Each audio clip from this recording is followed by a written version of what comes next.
So finally, after a month of not being at work, I'm going back to work. During this transition of relocating, there were so many issues with my transfer, but by the grace of God,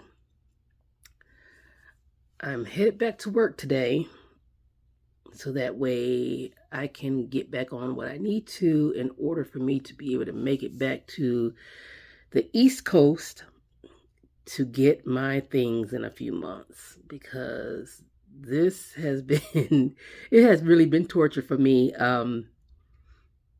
not having any of my equipment, any of my supplies, anything,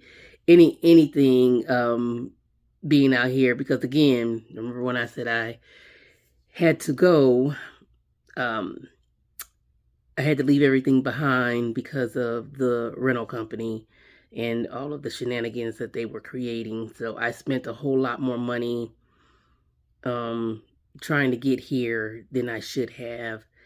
And by the grace of God, He did allow the funds that I did have to spread me until last week.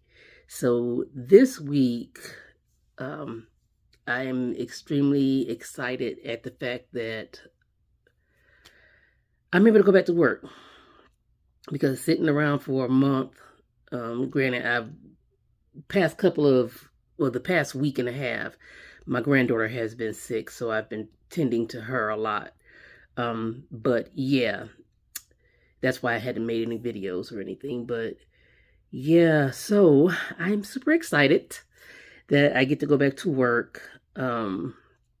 Because again, not having my equipment, not having my supplies meant I was not able to work on my own business. And then there were some other hiccups with things in order for me to be able to get the stuff that I needed for my transfer business. But you know what? God knows timing and everything, so it is what it is. But I'm going back to work.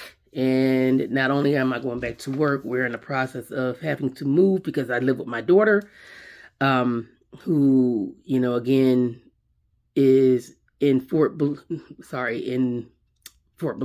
So if you know, or El Paso, let me say it like that, El Paso. So yeah, I'm super excited. We're looking for a place to live, because we need a bigger place, and going back to work. Be blessed.